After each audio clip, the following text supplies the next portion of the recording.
Professore Barone, ecco, lei vuole dire la sua inerente all'attività sulla figura di Pirandello. Ecco, il sindaco ha detto che si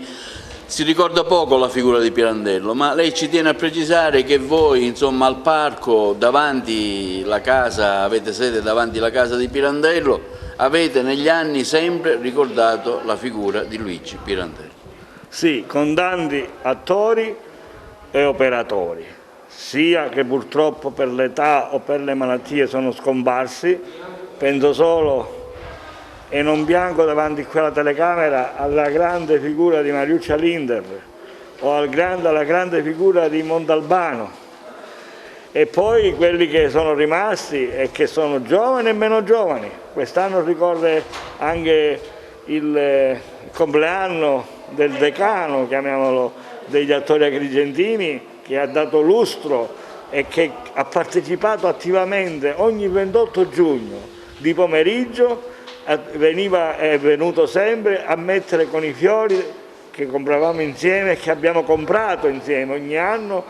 davanti il cancello della casa di Pirandello, e oltre anche alla Rozza Pietra. Quindi non è che noi critichiamo assolutamente quanto detto dal sindaco, perché il sindaco ha ragione. È il primo anno, anzi il secondo per la precisione, che il Comune di Agrigento si fa vivo nelle manifestazioni, nell'organizzare e celebrare la nascita di Luigi Pirandello. Quindi ha ragione. Qualche amministrazione prima ometteva o dimenticava, ed è assurdo dimenticare.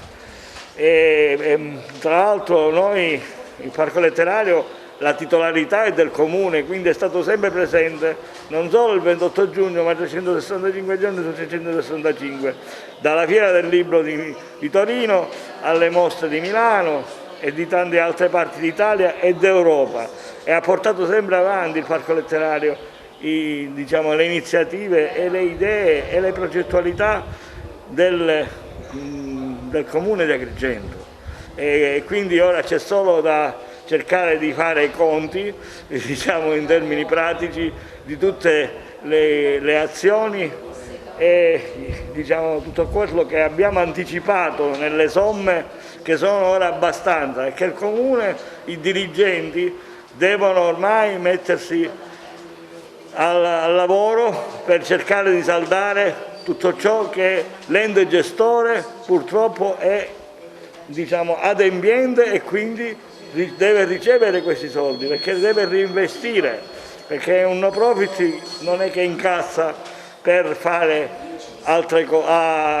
delle monellerie, nel senso viaggi, cose. No, il no profit deve reinvestire nella stessa qualità dei lavori, che sono quelli del turismo culturale, e quindi di fare in modo di portare avanti l'azienda Parco Letterario, che poi è una holding di aziende dove i giovani devono trovare lavoro, e il sindaco questo a poco lo sta macinando, lo sta apprendendo, lo sta cominciando a lavorare. Ci vogliono mesi e anni, perché lui si è insediato l'anno scorso e quindi ha cominciato a partire dall'utilizzo del marchio, del logo Agrigento Città Teatro. Noi dobbiamo trasformare la città in città teatro, con il centro storico a cui lui è particolarmente legato, e non perché non vuole vedere le altre realtà come la Valle dei Templi, il mare, assolutamente, però particolarmente legato alla animazione del centro storico, che è l'obiettivo del Parco Letterario.